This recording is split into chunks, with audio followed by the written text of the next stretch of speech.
ஓம் சாந்தி. Good morning. 25/9/2025 Bapdada Madhuban. சாரம்சம் பாபா சொல்கிறாங்க, இனிய குழந்தைகளே, இந்நாடகம் மிகச்சரியாக நடிக்கப்படுகின்றது. குறித்த நேரத்தில் என்ன பாகம் நடிக்கப்பட வேண்டுமோ அது அதற்கேற்ப மீண்டும் மீண்டும் நிகழ்கிறது. இது மிகச்சரியாக புரிந்து கொள்ளப்பட வேண்டும்.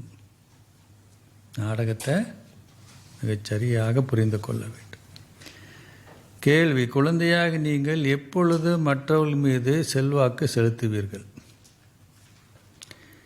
இப்பொழுது என்ன சக்தி குறைவாக உள்ளது? செல்வாக்குன்னா ஆன்மீக தாக்கம். பதில்: நீங்கள் யோகம் என்ற பாடத்தில் சக்தி வாய்ந்தவர்களாக இருக்கும் பொழுதே மற்றவர்கள் மீது செல்வாக்கு செலுத்த முடியும்.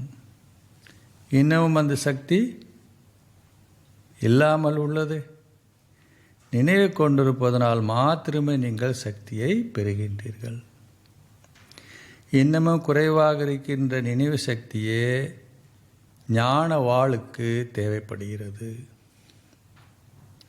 உங்களை ஒரு ஆத்மா கருதி தொடர்ந்தும் தந்தை நினைவு செய்யும் பொழுது உங்கள் படகுகள் அக்கறை செல்ல முடியும். இது ஒரு வினாடிக்கான விடயமாகும். ஓம் சாந்தி. ஆன்மீக தந்தை இங்கு அமர்ந்திருந்த ஆன்மீக குழந்தையாக உங்களுக்கு விளங்கப்படுத்துகிறார். ஒருவர் மாத்திரமே ஆன்மீக தந்தை என அழைக்கப்படுகிறார். ஏனைய அனைவரும் ஆத்மாக்கள் ஆவர். அவர் பரமாத்மா என அழைக்கப்படுகிறார். தந்தை கூறுகிறார், என்ன கூறுகிறார்? நானும் ஒரு ஆத்மாவே, ஆனால் என்ன? நான் பரமனும் சத்தியமானவரும் ஆவேன். நான் மாத்திரமே தூய்மையாக்குபவரும் ஞானக்கடலும் ஆவேன். தந்தை கூறுகிறார், என்ன கூறுகிறார்? நான் குழந்தைகளை உங்களை உலகின் அதிபதிகளாக்குவதற்காக பரந்தாமத்திற்கு பாரதத்திற்கு மாத்திரமே வருகிறேன். நீங்கள் அதிபதிகளாக இருந்தீர்கள். இப்பொழுது நீங்கள் இதனை நினைவு செய்கின்றீர்கள். பாபா சொல்லி தான் நம்ம நினைக்கிறோம். பாபா குழந்தைகளாக உங்களுக்கு நினைவூட்டுகிறார். என்ன நினைவூட்டுகிறார்? நீங்கள் முதலில் சத்தியுகத்துக்கு வந்து பின்னர் உங்கள் 84 பிரிவு பாகங்கள் நடித்து இப்பொழுது இறுதியை அடைந்து விட்டீர்கள். உங்களை ஆத்மாக்களாக கருதுங்கள். ஆத்மாக்கள் அழிவற்றவர்கள், சரீரங்கள் அழியக்கூடியன. ஆத்மாவை இன்னொரு ஆத்மாவுடன் சரீரத்தின் மூலமாக உரையாடுகிறார். நீங்கள் ஆத்ம உணர்வு இல்லாத பொழுது நிச்சயமாக சரீர உணர்விலேயே இருக்கின்றீர்கள்.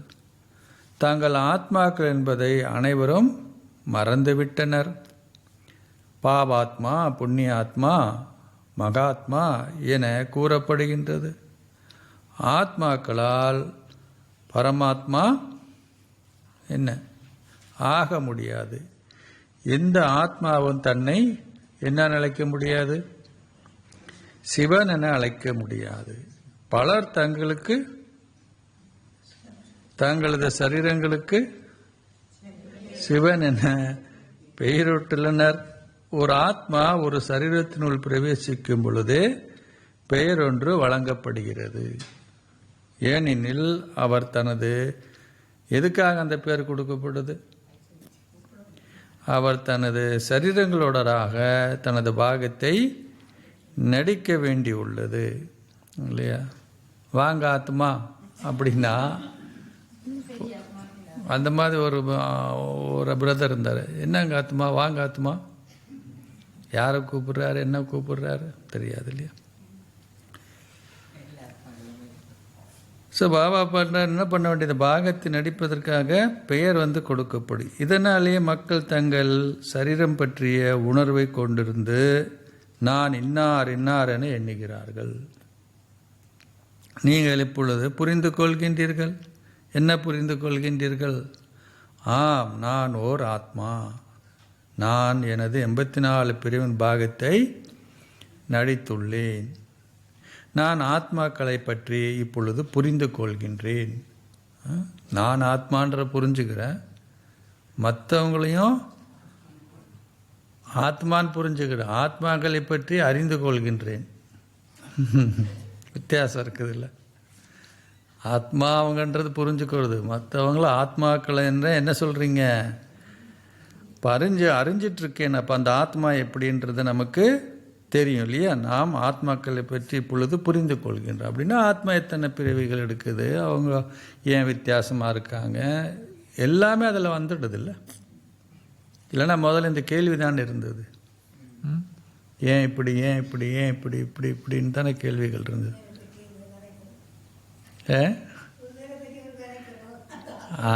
ரைட். ஸோ பாபா சொல்கிறார், மற்ற ஆத்மாக்களையும் நீங்கள் என்ன தெரிஞ்சுக்கிறீங்க பற்றி இப்பொழுது புரிந்து கொள்கின்ற. ஆத்மா பற்றி என்ன பண்ணுறோம்?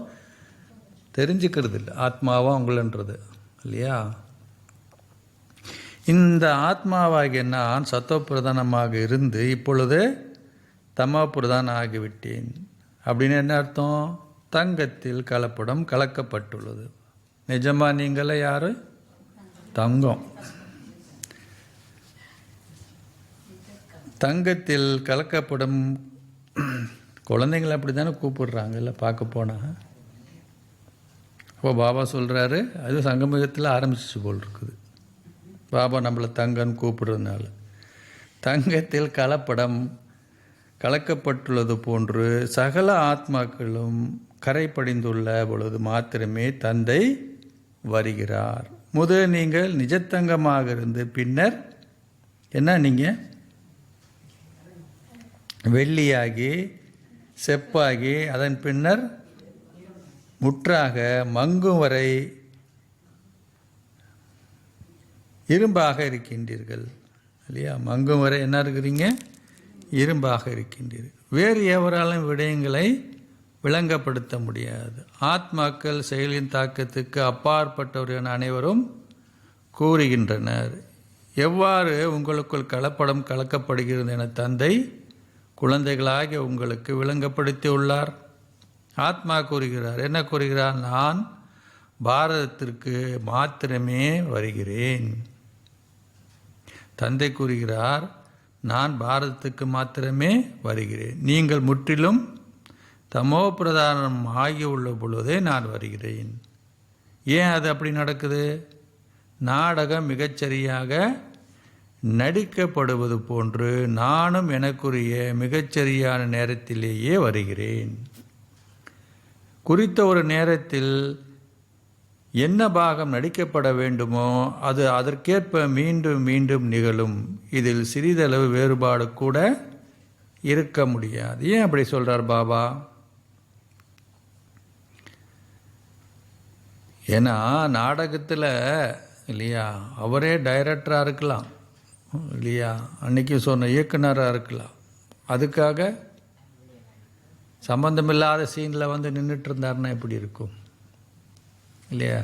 அவங்களே சொல்லுவாங்க, டைரெக்ஷன் பண்ண நிறுத்திக்கோ, அது எதுக்கு பின்ன இடையில வந்து நீயே உனக்கு நடிக்க வர்றதும் வரதில்லை இந்த காட்சியில் இல்லையா? இது வந்து அந்த காட்சியிலிருந்து என்ன பண்ணுது, வேறுபடுதுன்னு நினைக்கிறீங்களா? அப்போ பாபா சொல்கிறார், எனக்கு என்ன பண்ண வேண்டியிருக்கு? சரியான நேரத்தில் வந்து என்னுடைய அந்த நடிப்புக்கும் அந்த பாகத்துக்கும் மதிப்பு இருக்கும்ல, அப்படி தானே? இல்லைன்னா என்ன மதிப்பு இருக்க போகுது? அந்நாடகங்கள் எல்லைக்குட்பட்டவை, இந்நாடகமோ எல்லையற்றது. இவ்விடயங்கள் அனைத்து மிகவும் சூக்ஷ்மமாக புரிந்து கொள்ளப்பட வேண்டிய விடயமாகும். தந்தை கூறுகிறார், நீங்கள் நடித்த பாகம் எதுவாயினும் அவை என்ன நாடகத்திற்கேற்பவே ஆகும். எந்த ஒரு மனிதருமே படைப்பவரையோ அல்லது படைப்பின் ஆரம்ப இறுதியோ அறியார்கள். ரிஷிகளும் முனிவர்களும் கூட நேற்று இதுவுமல்ல அதுவுமல்ல என கூறி வருகின்றனர். உங்களுக்கு படைப்பவரையோ அல்லது படைப்பின் ஆரம்பதிரியோ தெரியுமா என எவராது உங்களை கேட்டால் நீங்கள் என்ன சொல்லுவீங்க? இவ்வளோ யோசிப்பீங்களா? நீங்கள் விரைவாகவே ஆம் என பதில் அளிப்பீர்கள். அதுதான் சொல்கிறேன். எவ்வாறாயினும் நீங்களும் வேறு நேரத்தில் அன்றி இந்நேரத்தில் மாத்திரமே இதை அறிந்து கொள்ள முடியும். நீங்கள் மாத்திரமே படைப்பவராகிய அவரையும் படைப்பின் ஆரம்பதிய இறுதியும் அறிந்திருக்கின்றீர்கள் என பாபா விளங்கப்படுத்தி உள்ளார். அச்சா, லக்ஷ்மி நாராயண் ராஜ்யம் எப்பொழுது உள்ளது என அவர்களுக்கு தெரியுமா? இல்லை, அவர்களிடம் எந்த ஞானமும் இல்லை. இது ஓர் அற்புதமாகும். யாருக்கு தெரியாது? லக்ஷ்மி நாராயணா இருக்கும்போது அவங்களுக்கு தெரியாது. உங்களிடம் இந்த ஞானம் இருப்பதா நீங்கள் கூறுகிறீர்கள். தந்தையின் பாகம் ஒரு முறை மாத்திரமே நடிக்கப்படுகிறது என்பதை நீங்கள் புரிந்து கொள்கின்றீர்கள். ஏன் அப்படி சொல்றார் பாபா? பக்தியில் கடவுள் பல அவதாரங்கள் எடுக்கிறது மாதிரியெல்லாம் சொல்கிறாங்க இல்லையா? பாபா சொல்கிறார் அப்படியெல்லாம் இல்லை, நானும் ஒரே ஒரு முறை தான் வருகிறேன். லக்ஷ்மி அல்லது நாராயணன் ஆகுவதே உங்கள் இலக்கும் குறிக்கோளும் ஆகும். நீங்கள் ஒரு முறை அவ்வாறு ஆகிவிட்டால் பின்னர் இக்கல்விக்கான தேவை இருக்காது. நீங்கள் ஒரு முறை ஒரு சட்ட நபர் ஆகிவிட்டார், அவ்வளவுதான். எனவே உங்களுக்கு கற்பிக்கின்ற தந்தை நீங்கள் நினைவு செய்ய வேண்டும். அவர் அனைத்தையும் உங்களுக்கு என்ன பண்ணுறார்? இலகுவாக்கி உள்ளார். பாபா மீண்டும் மீண்டும் உங்களுக்கு கூறுகிறார். என்ன கூறுகிறார்? மீண்டும் மீண்டும் ஒவ்வொரு நாளும் உங்களை ஒரு ஆத்மாவாக கருதுங்கள். நான் பாபாவிற்கு உரியவன். முன்னர் நீங்கள் என்னவா இருந்தீங்க? நாஸ்திகர்களாக இருந்தீர்கள். இப்பொழுது நீங்கள் ஆஸ்திகர்கள் ஆவீர்கள். நீங்களும் இப்பொழுது கோருகின்ற ஆஸ்தியை லக்ஷ்மியும் நாராயணனும் ஆஸ்திகர்களாகிய பின்னரே கோரினர் இல்லையா? நீங்கள் கோர்றது கூட எப்போ ஆகுறாங்க? லக்ஷ்மி நாராயணன் கூட ஆஸ்திகர்கள் ஆன பிறகுதான். நீங்கள் இப்பொழுது ஆஸ்திகர்கள் ஆகுகின்றீர்கள். ஆஸ்திகர்கள், நாஸ்திகர் என்ற வார்த்தைகள் இந்நேரத்தில் மாத்திரமே உள்ளன. இவ்வார்த்தைகள் அங்கு இருக்க மாட்டாது. அங்கு ஏன் இருக்க மாட்டா? அந்த வார்த்தை அங்கு கேட்பதற்குன்னு எதுவுமே இருக்காது. ஆஸ்திகன் கேட்போமா? இங்கேயே இந்த வினாக்கள் எழுகின்றன. எனவே நீங்கள் கேட்கின்றீர்கள், என்னன்னு? உங்களுக்கு படைப்பையும் பற்றி தெரியுமா? அவர்கள் இல்லை என பதிலளிக்கின்றனர். தந்தையே வந்து தனது சொந்த அறிமுகத்தை கொடுப்பதுடன் ஆரம்ப மத்திய இறுதி பற்றிய ரகசியங்களையும் விளங்கப்படுத்துகின்றார் இல்லையா? பாபா என்ன சொல்றார்? ஆஸ்திகர்கள் நாஸ்திகர்களுக்கு என்ன அர்த்தம் சொல்றாரு? யார் நாஸ்திகர்கள்? நம்மள ஏன் நாஸ்திகர்கள்ன்றார் பாபா? முதல்ல பக்தியில் என்ன சொல்றாங்க?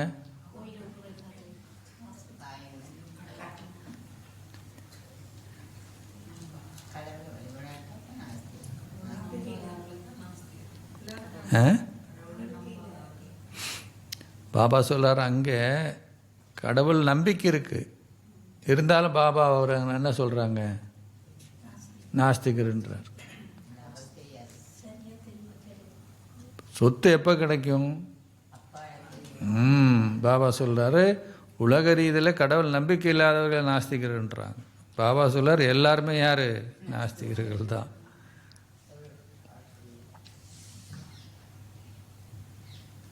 ஸோ பாபா சொல்றாரு தந்தையே படைப்பவராகிய எல்லையற்ற அதிபதி ஆவார். ஏனைய சமயஸ்தாபகர்கள் அனைவரும் நிச்சயமாக இங்கு வருகின்றார்கள் என்பது குழந்தையாக உங்களுக்கு விளங்கப்படுத்தப்பட்டுள்ளது. எல்லாம் பாபா கிட்ட ஏதோ ஒரு வகையில் வருவாங்க. எவ்வாறு அபரகாம் கிறிஸ்து போன்றவர்கள் கீழே இறங்குகின்றனர் என்பது பற்றி காட்சிகள் குழந்தைகளாக உங்களுக்கு கொடுக்கப்பட்டுள்ளன. அதுவும் பார்த்துருக்காங்க பாருங்கள். இந்த ஒளி பெருமளவில் பரவும் பொழுது இறுதி கட்டத்தில் அவர்கள் இங்கே வருவார்கள். ஏதோ ஒரு வகையில் பாபா கிட்ட வேற ரூபத்தில் என்ன ஆகுவாங்க? வந்து என்ன பண்ணுவாங்க? வந்து அவர்கள் ஞானத்தை எடுக்க மாட்டாங்க. பாபா கிட்ட வந்த உடனே அந்த இயேசுநாதர் ஆத்மா, ஜீசஸ் ஆத்மா என்ன அனுபவம் பண்ணும்? அன்பினுடைய குணத்தை பாபா கிட்ட இல்லையா? பாபா சொல்றாரு அந்த கடவுள் அன்பு என்பதை அவ்வளோ அனுபவம் பண்ணுவார். அவருக்கு என்ன அம்பம் அமைஞ்சிடும் அவருடைய இதில்? கடவுள் என்றாலே அன்பு, அவ்வளோதான். காட் இஸ் லவ்ன்றவார் கடைசியில். ஏன்னா அந்த குணத்தை தான் என்ன பண்ணியிருக்காரு அவர்? அதிகமான அனுபவம், அந்த உணர்வோடு போயிடுவார் பாபா. ஸோ அவங்க வருவாங்கன்றார் பாபா. ஆனால் இன்னும் கூட பார்க்க போனால் பாபா அடிக்கடி சொல்கிறார், வெளியில் இருக்கிற அவங்க பார்க்க போனால் உங்களுக்கு கூட நல்ல குணங்களோடு நல்லவங்களாக இருக்காங்க, ஆனால் அவங்க ஏன் சொர்க்கத்துக்கு வர மாட்டேன்றாங்க?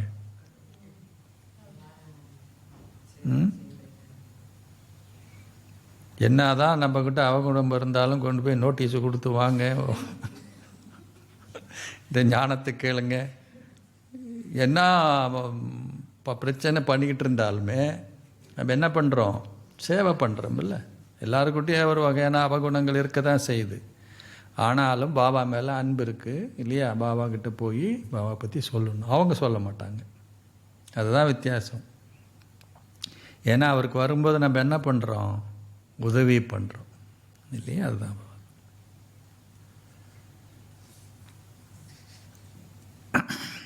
இறுதி கட்டத்தில் அவர்கள் இங்கே வருவார்கள். தந்தை கூறுகிறார், குழந்தைகளே, உங்கள் சரீரங்களையும் சரீர உறவுகள் அனைத்தையும் துறந்து என்னை நினைவு செய்யுங்கள். நீங்கள் இப்பொழுது என் முன்னால் நேரடியாக அமர்ந்திருக்கின்றீர்கள். உங்களை ஒரு சரீரமாக கருதாதீர்கள்.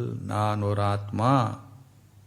உங்களை ஒரு ஆத்மாக்களை கருதி தொடர்ந்தும் தந்தை நினைவு செய்யுங்கள். உங்கள் படகு அக்கறை செல்லும். இது ஒரு வினாடிக்கான விடயமாகும். மக்கள் முக்தி அடைவதற்காக அரைக்கல்பமாக பக்தி செய்கின்றனர்.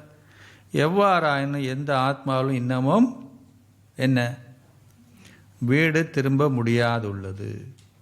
தந்தை 5000 வருடங்களுக்கு முன்னரும் இதை விளங்கப்படுத்தினார். அவர் இப்பொழுது மீண்டும் இதை விளங்கப்படுத்துகின்றார். ஸ்ரீகிருஷ்ணரால் இவ்விடயங்களை விளங்கப்படுத்த முடியாது. அவரை தந்தை என அழைக்க முடியாது. லௌகிக்க அலௌகிக்க அடுத்தது யார்? பரலோக தந்தைமார் உள்ளனர். உங்களை பௌதிக தந்தையர் எல்லைக்கு உட்பட்டவர்கள். இவ்வுலகிற்கு அப்பால் உள்ள தந்தையே ஆத்மாக்களின் தந்தையான எல்லையற்ற தந்தை ஆவார். இந்த சங்கமிக தந்தை யார்? அலௌகிக்க தந்தை எனப்படுகின்ற அற்புதமான தந்தை ஆவார். பிரஜாபிதா பிரம்மாவை எவரும் நினைவு செய்வதில்லை. அவர் யார்? அவர் தங்களது முப்பாட்டனார் என்பது அவர்களது புத்தியில் பதியவில்லை. அவர்கள் கூற வேண்டும் என்பதற்காக வெறுமென ஆதி தேவன் ஆதாம் என்றெல்லாம் பேசுகின்றனர். தில்வாலா ஆலயத்தில் ஆதி தேவனின் சிலை உள்ளது. நீங்கள் அங்கு செல்லும் பொழுது அது உங்களது ஞாபகத்துமே என்பதை புரிந்து கொள்கின்றீர்கள். புரிஞ்சுக்கிட்டால் போதும். அங்கே போய் எல்லாருக்கும் முன்னாடி பேசுறது இல்லையா? அங்கே போய் என்ன சொல்கிறாங்க? என்ன எங்கள் கோயிலுக்கு வந்துட்டு நீங்கள் உங்கள் நினைவு சின்னோன்றீங்க இல்லையா? அந்த மாதிரி ஆத்மாக்கள் போதையில் போய் அங்கே பேசுகிறாங்க. அந்த மாதிரிலாம் வந்திருக்க பிரச்சனை. பாபா அங்கே அமர்ந்திருக்கின்றார். நாங்களும் அங்கே அமர்ந்திருக்கின்றோம். தந்தை இந்த உயிருள்ள ரூபத்தில் அமர்ந்திருக்கின்றார். அங்கு அவர்கள் உயிரற்ற சிலைகளை வைத்திருக்கின்றனர். கூரையில் காட்டப்பட்டுள்ள சொர்க்கம் சிறந்ததாகும். ஆலயத்தை பார்த்தவர்களுக்கு இது தெரியும். பாபா உயிருள்ள ரூபத்தில் இப்பொழுது எங்களுக்கு ராஜயோகம் கற்பிக்கின்றார். பின்னர் ஆலயங்கள் கட்டப்படும். அவை அனைத்தும் உங்கள் ஞாபகார்த்தங்களே என்பது உங்களது விழிப்புணர்வில் புக வேண்டும். நாங்கள் இப்பொழுது லக்ஷ்மி நாராயணன் ஆகுகின்றோம். நாங்கள் அவ்வாறாகி பின்னர் ஏனில் கீழிறங்குகின்றோம். இப்பொழுது நாங்கள் எங்கே போனோம்?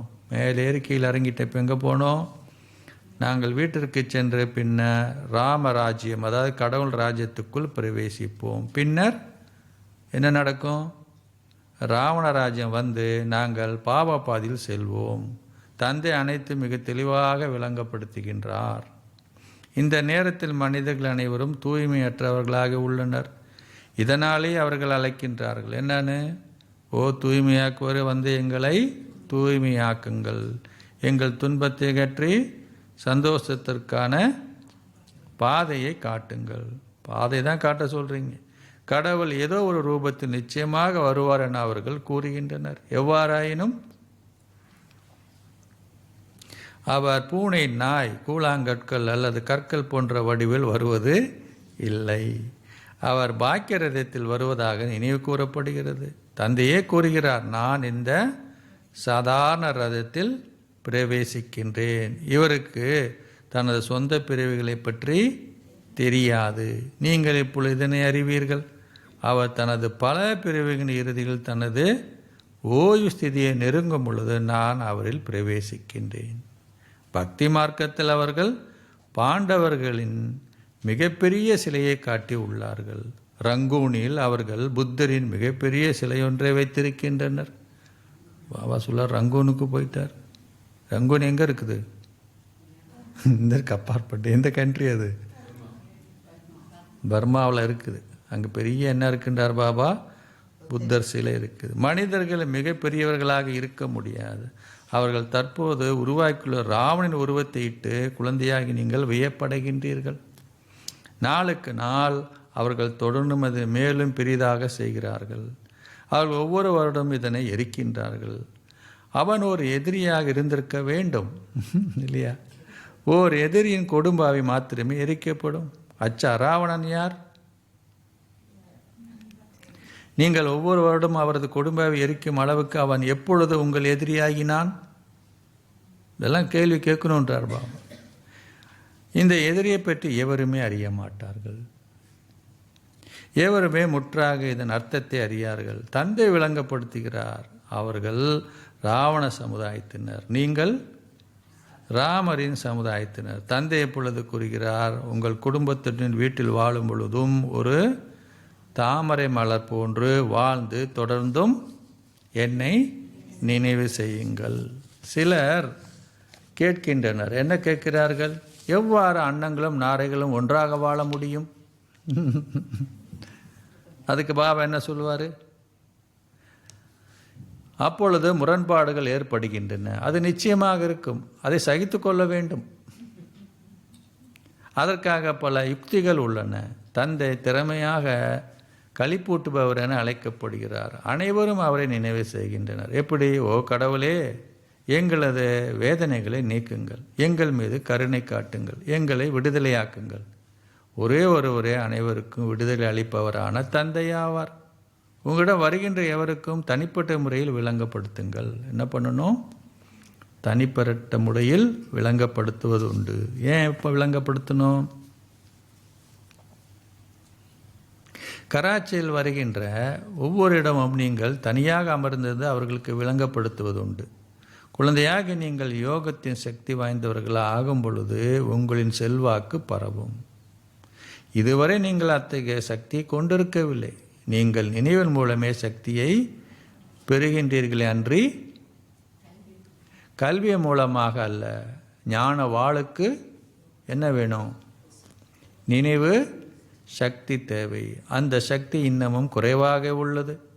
தந்தை தினம் உங்களுக்கு கூறுகிறார். என்ன கூறுகிறார்? குழந்தைகளே, நினைவு யாத்திரை நிலைத்திருங்கள், நீங்கள் சக்தியை பெறுவீர்கள். கல்வி மூலம் அதிக சக்தி பெறப்பட மாட்டாது. நீங்கள் நினைவின் மூலம் முழு உலகினதும் அதிபதிகள் ஆகுகின்றீர்கள். நீங்கள் செய்கின்ற அனைத்தும் யாருக்காக? உங்களுக்காகவே ஆகும். பலர் வந்தார்கள், பின்னர் சென்று விட்டார்கள். ஏன்? மாயை மிகவும் சக்தி வாய்ந்தவர். பலர் திரும்பி வருவதே இல்லை. இந்த ஞானம் மிகவும் நல்லது என்றும் தாங்கள் சந்தோஷத்தை அனுபவம் செய்வதாகவும் அவர்கள் கூறுகின்றனர். ஆனால் அவர்கள் வெளியே சென்றவுடனே அனைத்தும் முடிவடைந்து விடுகின்றது. அவர்கள் இங்கு தங்கி இருப்பதை மாயை அனுமதிப்பது இல்லை. சிலர் பெருமளவு சந்தோஷத்தை அனுபவம் செய்கின்றனர். அப்புறம் அனுபவம் செஞ்சேன்னா ஓஹோ பாபா இப்பொழுது வந்துவிட்டார், நாங்கள் எங்களது சந்தோஷ தாமத்திற்கு செல்வோம். தந்தை கூறுகிறார், இன்னும் முழு ராஜ்யம் ஸ்தாபிக்கப்படவில்லை. இந்நேரத்தில் நீங்கள் கடவுளின் குழந்தைகள், பின்னர் நீங்கள் தேவர்களாக இருப்பீர்கள். உங்கள் கலைகள் பின்னர் குறைவடைகின்றன.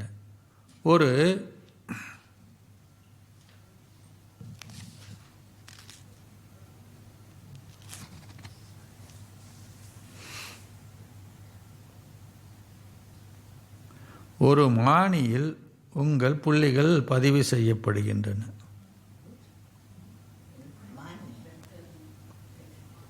என்ன அது?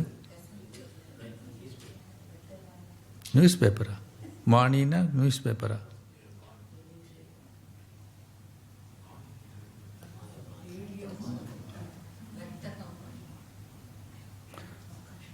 மானினா என்னது? டைமா? என்னது?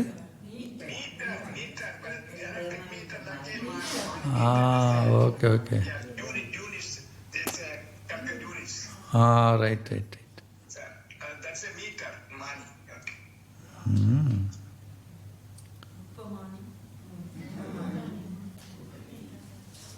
குப்பமேனியா? தெர்மாமாட்டு. மானி மானி, வெப்பமானி. கரெக்ட். நான் மறக்கிறது நியாயம் இருக்கு.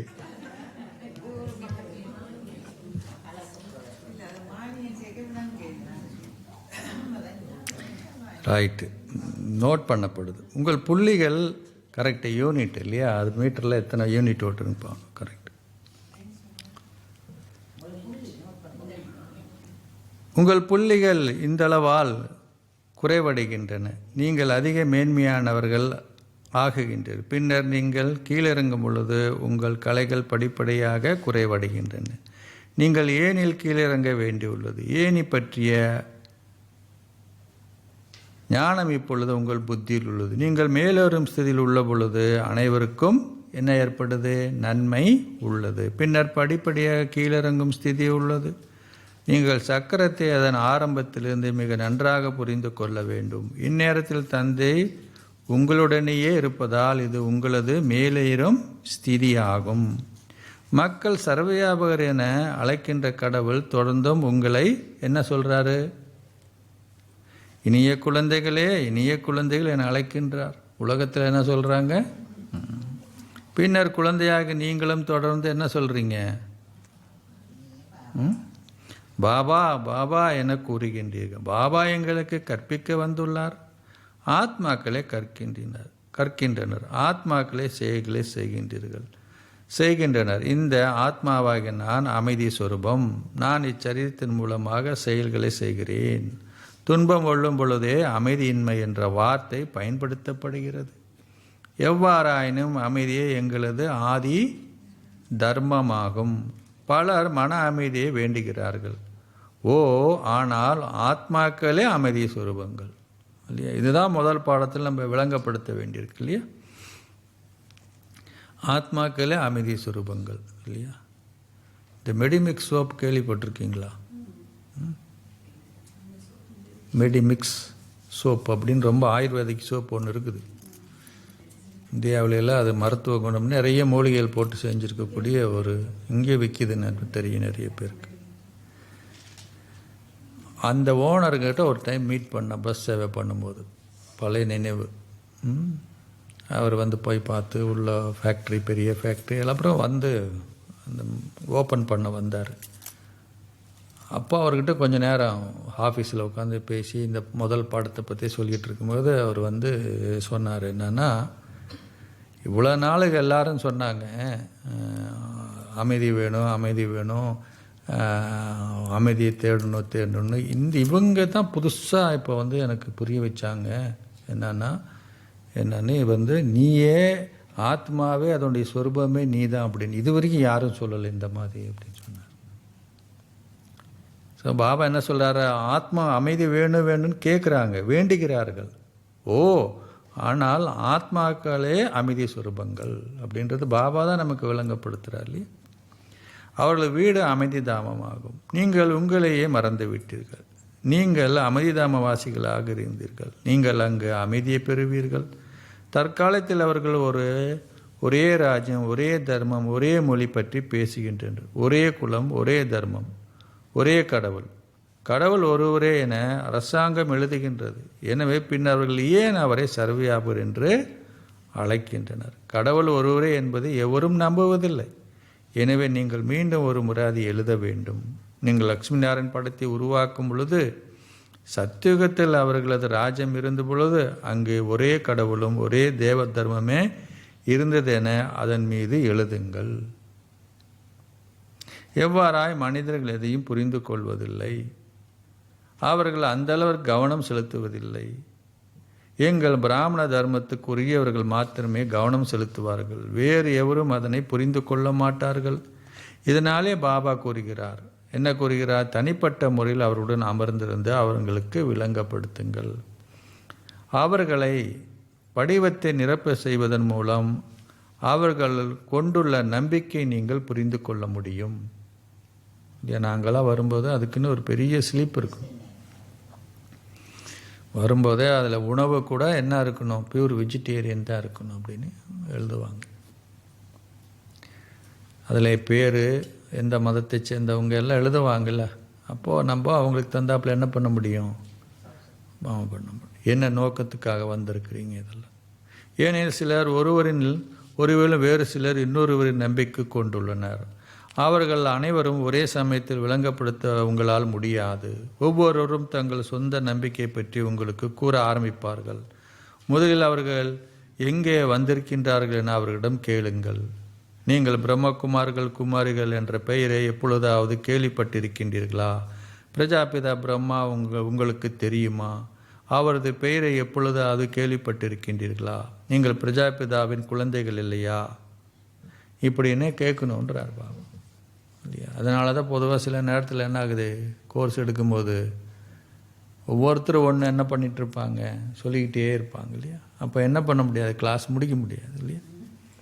அதனால் என்ன பண்ணணும், முதல்ல முழுமையாக கேளுங்க, கேள்வி கேளுங்க. ஆனால் முழுமையாக கேட்டுட்டு அப்புறம் நீங்கள் என்ன பண்ணுங்க, கேள்வி லாஸ்ட்டில் கேளுங்கன்றணும். இல்லைன்னா கோர்ஸ் முடியும் போது சில பேர் சம்பந்தம் இந்த கேள்வி கேட்டால் அந்த லாஸ்ட் பாடத்து கேள்வி கேட்பாங்க. இப்போ இதுக்கு லாஸ்ட் பாடத்தை விளக்க போனால் மற்றவங்களுக்கு குழப்பம் ஆகிடும் இல்லையா. அதனால் பாபா சொல்ல ரைட்டு சொல்கிறோம், ஆனால் கேளுங்க முழுமையாக. நாங்கள் நடைமுறையில் அவ்வாறு ஆகுகின்றோம். நீங்களும் அப்படியாக ஆகினால் நீங்கள் இதனை புரிந்து கொள்வதில்லை. நீங்கள் சரியான யுக்திகளை பயன்படுத்தி அவர்களுக்கு விளங்கப்படுத்த வேண்டும். பிரஜாபிதா உங்களுக்கு யார்? அவரது பெயரை எப்பொழுதாவது கேள்விப்பட்டிருக்கின்றீர்களா? நீங்கள் பிரஜாபிதா பிரம்மாவின் குழந்தைகள் இல்லையா? நாங்கள் நடைமுறையில் அவ்வாறு இருக்கின்றோம் அப்படின்னு நம்மளை பற்றி சொல்லுவோம். நீங்களும் அப்படியாக ஆனால் நீங்கள் இதை புரிந்து கொள்வதில்லை. நீங்களும் அப்படிதான், ஆனால் நீங்கள் இதை புரிந்து கொள்ளவில்லை. நீங்களும் பார்க்க போனால் பிரஜாபிதாவோடைய குழந்தைகள் தான். நீங்கள் சரியான யுக்திகளை பயன்படுத்தி அவர்களுக்கு விளங்கப்படுத்த வேண்டும் இல்லையா. அவங்களுக்கு என்ன பண்ணணும், அச்சா இனிமேலும் இனிமையான அன்புக்குரிய எப்போதோ தொலைந்து இப்பொழுது கண்டுபிடிக்கப்பட்டிருக்கும் குழந்தைகளுக்கு உங்கள் தாய் தந்தையாக இருக்கும் பாப்தாதின் அன்பு நினைவுகளும் காலை வந்தனங்களும். ஆன்மீக தந்தை ஆன்மீக குழந்தைகளுக்கு நமஸ்தே சொல்கின்றார். ஆன்மீக குழந்தைகள் ஆன்மீக தந்தைக்கு நமஸ்தே சொல்கின்றோம். மீட்டே மீட்டே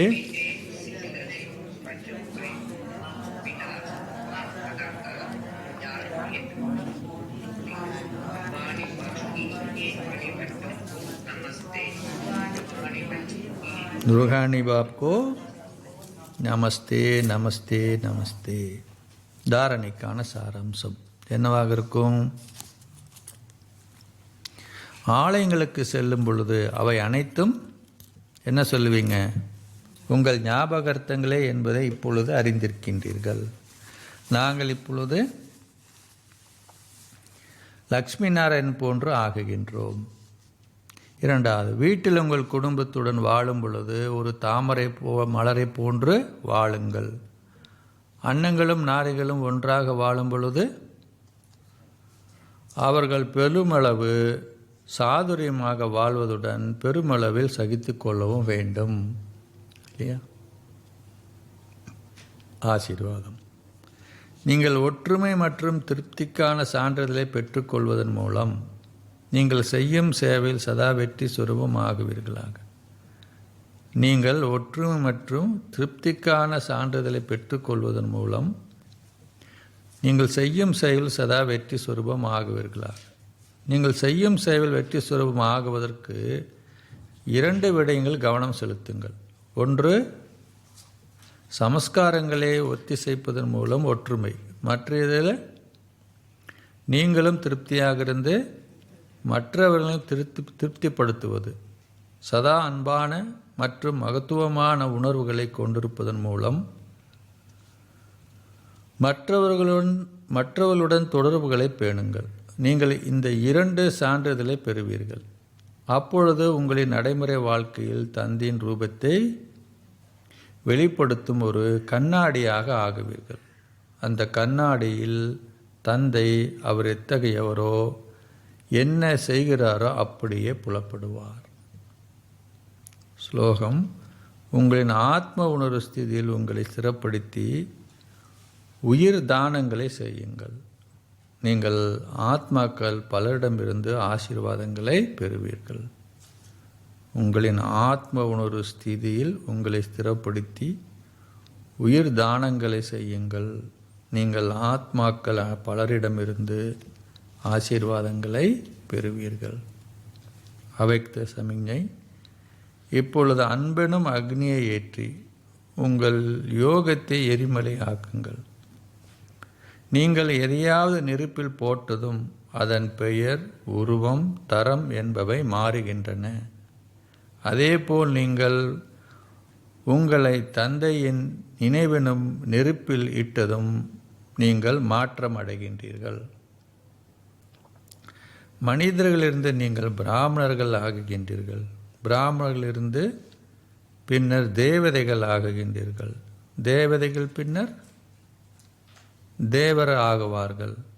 உங்களை பற்றிய எந்தவிதமான உணர்வும் எஞ்சியிருக்காத பொழுது அன்பு அக்னியில் இத்தகைய மாற்றம் நடக்கும். இதனாலே உங்களின் நினைவானது எரிமலை ரூபமாக இருக்க வேண்டும். அச்சா. ஓம் சாந்தி.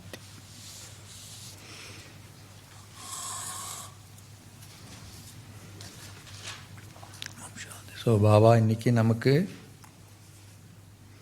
முதல் பாடத்தை ஸ்ட்ராங் பண்ணுறாரு இல்லையா? லைனாக சொல்லு.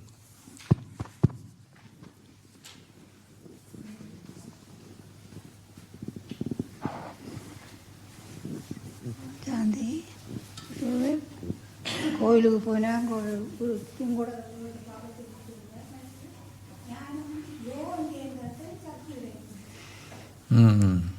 ஞானம் கல்வி மூலமாக சக்தி கிடைக்காதுன்ற, குறைஞ்சது கிடைக்கும், அவ்வளோதான்.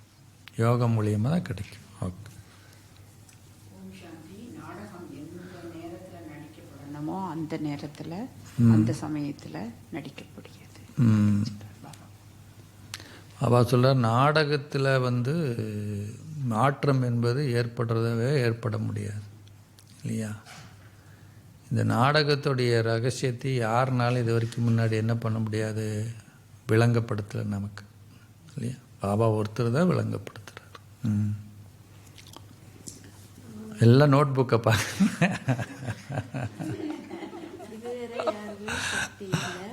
அப்படியே நோட் புக்கை மூடி வச்சு தானாக வருதா? ஜூம்லலாம் என்ன எல்லார் கழுத்து கீழே போயிடுச்சு. சக்தி வாய்ந்தவராகவும் சக்தி பெறவும் அவங்களோட இதுவரை யாருமே சக்தியற்ற கல்வி மூலம் சக்தி பெறணும், நினைவின் மூலம் தான் சக்தியை பெறணும். அப்போ சொல்கிறேன், தான் மட்டும்தான் தான் ஒரே ஒரு பாகம் மட்டும்தான் நடிக்கிறது. ஒரு முறை தான் வரேன்றார். பக்தியில் நினைக்கிற மாதிரி அவதாரங்கள் எடுத்துக்கிட்டே இருப்பார் அப்படின்னு எல்லாம் சொல்லுது இல்லையா? அந்த மாதிரி இல்லை. அப்போ சொன்னேன், மேலே இருந்து சதோ பிரதானத்திலேருந்து எப்படி நாங்கள் கீழிறங்கினோம் வேண்டும். அப்போ சொன்னேன் அன்றைக்கி. ஓம் சாந்தி.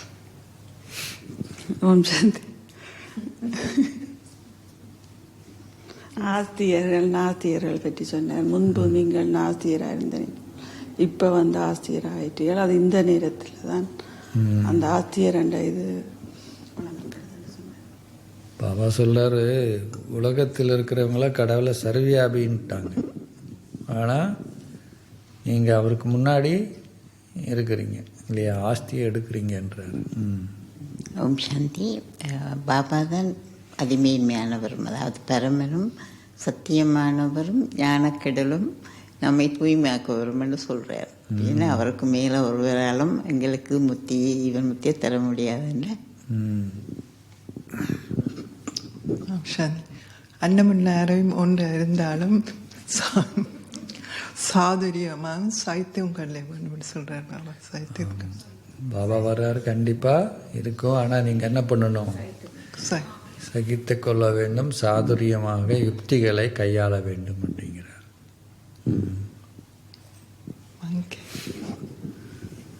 யோக சக்தினால தான் உங்களோட செல்வாக்கு அதிகரிக்கும்னு சொல்கிறேன்.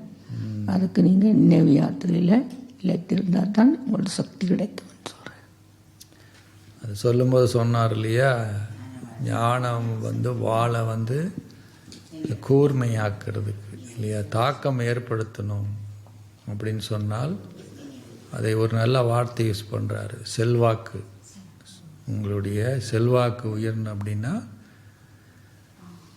அதோடைய ஆன்மீக பாதிப்பு அவங்க மேலே ஏற்படணும்னா நீங்கள் சொல்லக்கூடிய ஞானத்தில் அதுக்கு யோகம் என்ற சக்தி இருக்கணும் அப்படிங்கிறார். உலகத்தில் பல வகையான செல்வாக்கை ஏற்படுத்துகிறாங்க தானே மற்றவங்க மேலே. அதை தான் பாபா சொல்கிறார், இங்கே செல்வாக்குன்னு யூஸ் பண்ணுறார் வார்த்தையை. ஓம் சாந்தி. தந்தை பரமாத்மா கல்பத்திலே ஒருக்காத்தான் வரார், அது எங்களுக்கும் பொருந்தும்னு சொல்கிறார். நாங்கள் தான் 84 பிறவி எடுத்து இப்போ கீழான நிலைக்கும் வந்து விட்டோம்னு சொல்கிறார். அது சொல்கிறார், என்ன நெருப்பில் ஒரு பொருளை போட்டால் அது உருவம் மாறுதுன்னு சொல்கிறார். அதுபோல் நாங்களும் தந்தைன்ற நினைவில் இருந்தால் நாங்களும் மாறி தந்தை எங்களோட முகம் மூலமாக வெளிப்படுத்த முடியும்னு சொல்கிறார். கண்ணாடி கலர் மாறுது, அதோடைய குணம் மாறுது, தரம் மாறுது அப்படிங்கிறார் பாபா. அதனால நீங்கள் யாருன்னு சொன்னார்? நிஜ தங்கங்கள். ஆனால் அதில் கலப்படம் கலந்து போச்சு. ஆமாம். அப்போது பாபா சொல்கிறாரு, கலப்படம் நெருப்பில் போடும்போது தான் என்ன ஆகுது? நீக்கப்படுது. அது கூட எப்போ நீங்கும்? அந்த டெம்பரேச்சர் வரணும். சும்மாலாம் அதை நீக்க முடியாது இல்லையா? அதுக்குன்னு என்ன இருக்குது? ஒன்று இருக்குது. அந்த டெம்பரேச்சர், அதுக்கு தான் என்னது? தபஸ்யா இல்லை ஜுவாலாமுக்கி எல்லாம் அதுதான் இல்லையா? ரைட்டு, நெருப்பில் வச்சிட்டோம். ஆனால் அது வந்தால் தான் அது நீங்கும். அதான் பீஜரூப ஸ்டேஜ்னு சொல்லலாம், என்ன வேணால் சொல்லலாம். ஓம் சாந்தி. ஆத்மாவே இன்னொரு ஆத்மாவோட சரீரங்கள் மூலமாக பேசுகிறார். அதனுடையத்தான் சரீரங்களுக்கு பெயர் கொடுக்கப்படுகிறது. பாபா சொல்லார், நடிக்கணும் இல்லை, எப்படி கூப்பிடுறது? ஓம் சாந்தி. பாபா சொல்கிறார், நீங்கள் ஆலயங்களுக்கு போய் இந்த சிலைகளை கேட்க அதுதான் உங்களோட ஞாபகார்த்தம் நினைவுங்கன்னு சொல்கிறார். பாபா சிலவானே சொல்கிறார், you are well known but unknown அப்படிங்கிறார்ல. எல்லாருக்கும் தெரியும் நீங்கள் யாருன்னு. இல்லை அன்னோன், வெல் நோன் அப்படின்னா எல்லாருக்கும் தெரியும், பட் அன்னோன், நீங்கள் தான் அவங்களும் தெரியாது. உலகில் உள்ள எல்லாரும் நாஸ்திகர்கள், நாங்கள் மட்டும்தான் ஆஸ்திகர்கள். லக்ஷ்மி நாராயணனுக்கு தாங்கள் ஆஸ்திகர்ன்றது தெரியாது, சொர்க்கத்திலேயும் ஒருவருக்கும் தெரியாது. அதனால தான் சொல்கிறேன், அவங்க யார் என்றார் பாபா? லக்ஷ்மி நாராயணன். இனிமையான முட்டாள்கள் என்னவார். புத்திசாலிங்க ஆனாங்க, என்ன ஆயிட்டாங்க? ஒன்றுமே தெரியாது அவங்களுக்கு இல்லை, ஒன்றுமே தெரியாது. பாருங்கள் அவங்க எப்படி ஆனாங்க, என்ன பண்ணாங்க இல்லையா? ஒரு நினைவும் அங்கே இருக்காது. ஆனால் அதோடைய சொரூபமாக இருப்பாங்க இல்லையா? ரொம்ப இனிமையாக ரொம்ப இதாக இருப்பாங்க. அப்பா சிதம்பர ரகசியத்தை சொல்கிறார். எங்களோட நேர்முறையில் அமர்ந்திருந்து ஆரம்பம் மத்தி இறுதின்ற எல்லா ரகசியங்களையும் எங்களுக்கு சொல்கிறார். சிவனண்ட பேர் வச்சிருக்கணும், அப்பா சொல். அதை பற்றி அவைக்கு தெரியாது. அது மாதிரி சாது சன்னியாசிகள் ரிஷிகளுக்கும் கூட தெரியாது தான் வந்திருக்கிறது. நேத்தி இதுவும் இல்லை அதுவும் இல்லை. நிறைய மாதிரி பாபா சொல்வார் இல்லையா? பேருக்கும் அதுக்கும் சம்மந்தமே கிடையாது. பத்ததுக்கு 2 பேர் வச்சுருப்பாங்க. லக்ஷ்மி நாராயணன்னு ஒருத்தருக்கு பேர் இல்லையா? அதே நேரத்தில் ஒருத்தருக்கு பேர் வச்சுருப்பாங்க சாந்தின்ட்டு, பார்த்தா அசாந்தியாக தான் இருப்பாங்க எப்போதும். இந்த சாந்தி இல்ஃபோட சாந்தி சிஸ்டர் இல்லை சொல்லணும். கமலக்கண்ணன் பேர் வச்சுருப்பாங்க, கண்ணே இருக்காது. பாபா இந்த மாதிரி பேருக்கும் அதுக்கும் சம்மந்தம் இல்லாமல் வச்சுருப்பாங்க இல்லையா இல்லையா. லட்சாதிபதின்னு பேர் வச்சுருப்பாங்க, அவர்கிட்ட ஒன்றுமே இருக்காது. இப்போ இந்த உலகத்தில் பேருக்கும் அதுக்கும் சம்பந்தமே இருக்காதுன்ற. இப்பொழுதுதான் மற்ற ஆத்மாக்களை பற்றி புரிந்து கொண்டிருக்கிறோம். பாபா சொல்ல நல்லா சொல்கிறார் இல்லையா. மற்றதை ஆத்மான்னு தெரிஞ்சுக்கிறது ஒன்று இல்லையா. ஆத்மாக்களை புரிஞ்சுக்கொள்ளனா அது ஆத்மா எப்படி இருக்காரு, அவர் ஏன் அப்படி குணம் இருக்குது, அவர் ஏன் நம்ம வாழ்க்கையில் வந்திருக்காரு, எத்தனை விஷயம் இருக்குது இல்லையா. இந்த புரிந்துணர்வு நமக்கு முதல்ல தெரியல. எதுக்கு எடுத்தாலும் கேள்வி தான், ஏன் எதற்கு எப்படின்னு. இப்போ எல்லாத்துக்கும் முற்றுப்புள்ளி வைக்கிற மாதிரி அந்த ஆத்மாவுக்கே தெரியாது தான் ஏன் அப்படி இருக்கிறாருன்னு. அவருக்கு தெரியுமா என்ன, நான் ஏன் எப்படி இருக்கேன் அப்படின்னு அவருக்கே தெரியாது. அப்போ அவரை உட்கார வச்சு நீ ஏன் இப்படி இருக்கிறேன்னா அதுக்கு நம்ம என்ன பண்ணுறோம்,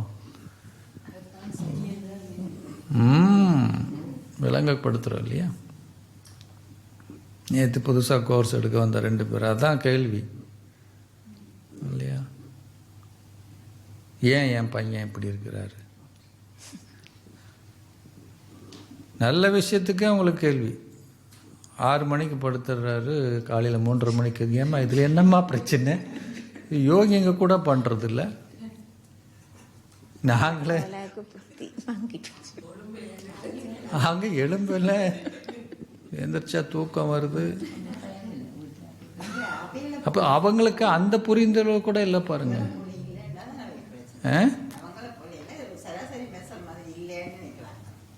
இல்லை அதுதான் சொல்கிறேன் பாருங்க. ஒரு நல்ல இல்லை உலக ரீதியில் கூட அது இருக்குது. 7 மணிக்கு முன்னாடியே சாப்பிட்றாருன்னா அதுதான் அவன் இருக்கணும், அப்படி தான் இருக்கணும் இல்லையா. அப்போ சிலது இந்த பேசிக்கு கூட அவங்களுக்கு வந்து தெரியறதில்ல. இதில் கூட அவங்களுக்கு என்ன பண்ண முடியல, ஒரு நல்ல விஷயம் இருக்குது, அப்படி இதுதான் இப்படி தான் இருக்கணும் அப்படின்றது கூட என்ன ஆயிட்டுது, லேட் நைட்டு படுக்கணும், 10 மணிக்கு எழுந்திரிக்கணும். இப்போ அப்படி தான் ஆகிப்போச்சு. அந்த மாதிரி குழந்தைகள் ஏன் இப்படி இருக்கிறாங்க, வித்தியாசமாக இருக்கிறாங்க இல்லையா. இப்போ இதுதான் மற்ற ஆத்மாக்களை பற்றி புரிந்து கொள்வது. அப்போ அவங்க சொல்லும் போது தான் இப்போ நீங்கள் சொல்கிறதுலேருந்து இப்போ எங்களுக்கு புரிஞ்சுது, இதனால தான் அவங்க வித்தியாசமாக இருக்கேன், இனிமேல்லாம் நம்ம அவங்கள பற்றி என்ன பண்ண மாட்டோம், சிந்தனையை ஓட்ட மாட்டோன்றாங்க. அதான் சொல்ல மற்ற ஆத்மாக்களை புரிந்து கொள்ளும்போது தான் நமக்கு என்ன வரும், மனசில் வந்து தெளிவு ஏற்படும், அமைதி ஏற்படும். ஓம் சாந்தி. நாங்கள் இப்போ தந்தையோடு இருக்கிறபடியால் எங்களுடைய ஸ்திதி மேலே இருந்து ஸ்திதியாக இருக்குன்னு சொல்கிறேன். ஆமாம், இது ஒன்று தான். ராமர் கூட இருக்கிறீங்க, மற்றவங்கெல்லாம் ராவணனை கொடும்பாவி எரிக்கிறாங்க, பெருசாயிட்டே போகிறாரு. ஏன் எரிக்கிறாங்கன்னு அவங்களுக்கு எதுவுமே தெரியாது அப்படிங்கிற. சும்மா எரிப்பாங்களா, ஏதாவது வந்து துன்பத்தை கொடுத்தவங்கள தானே எரிப்பாங்கன்னு கேட்குறாரு இல்லையா. ஆத்மாக்கள் அமைதி வேணுமென்று தெரியணுமா, ஆனால் அவையின் சுயதர்மமே அமைதி என்றதை தெரியும். நீங்களே அந்த சொரூபங்கள்ன்றது தான் பாபா நமக்கு விளங்கப்படுத்துகிறார். ஆத்ம உணர்வில் இருக்க சொல்கிறார் தந்தை.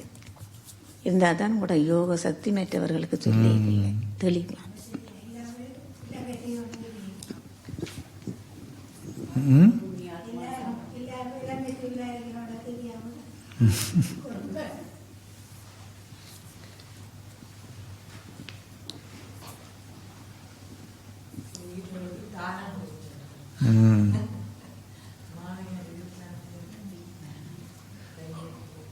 பாபா சொல்கிற இன்றைக்கு எல்லாரையும் தனித்தனியாக வச்சு விளங்கப்படுத்த சொல்கிற தேவையான விஷயங்கள் அவைகளுக்கு எல்லாருக்கும் முன்னால் விற்கப்படுவினோம் அல்லது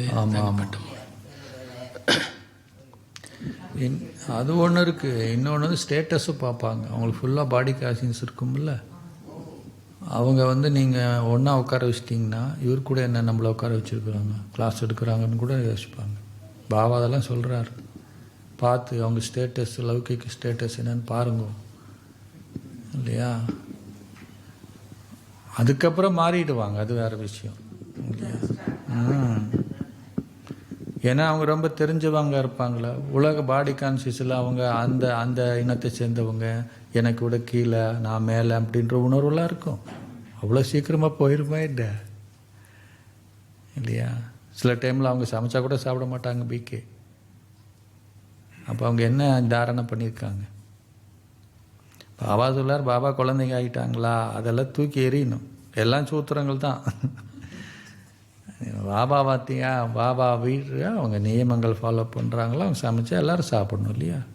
இந்த மாதிரி ரொம்ப சூக்ஷ்மமான விஷயங்கள்லாம் இருக்குது. அதனால் பாபா சொல்கிறார், அவங்களுக்கு தந்தாப்புல என்ன பண்ணணும், விளங்கப்படுத்தணும், அவங்க புரிஞ்சுக்கணும் இல்லையா? கல்வி வந்து நிற்கும், நான் இவ்வளோ படிச்சிருக்கேன், எனக்கு இவ்வளோ தெரியுன்ற மாதிரி நிறைய விஷயங்கள். நல்லா விளங்கப்படுத்துறது, தனியாக விளங்கப்படுத்துங்க. அவங்களுக்கு என்ன வேணும்னு பார்த்து கொடுங்கன்றாங்க. என்ன காரணத்துக்காக ஃபார்ம் ஃபில்லப் பண்ண வைங்க அப்படிங்கிறாரு. தெரியும் அவங்களுக்கு என்னென்னா, அப்போ அவங்களுக்கு விளங்கப்படுத்துங்க அப்படின்றார். அப்போ நம்ம சூக்ஷ்மம் அதெல்லாம் செக் பண்ணி பார்க்கணும். எனக்குள்ளே அதாவது அந்த மாதிரி அதான் சொன்னார், கடைசியில் எல்லோரும் வருவாங்கன்னார்ல ஜீசஸ். அவங்க எல்லோரும் வந்து பாபா கிட்ட வருவாங்க.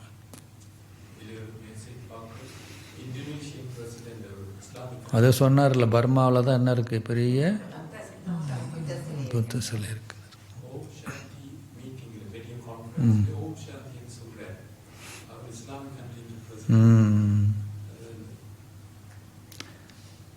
நம்ம மீனிங் சொல்கிறோம்ல, அதனால் அவங்களுக்கு பொதுவாக யோகா அப்படின்னாது அது இந்து மதத்தை சார்ந்தது நினச்சிட்டு இருந்தாங்களே இவ்வளோ காலம். இப்போ அவங்க புரிஞ்சிட்டாங்க, அது சயின்ஸு அப்படி இல்லைங்கிறது. வச்சா ஓம் சாந்தி.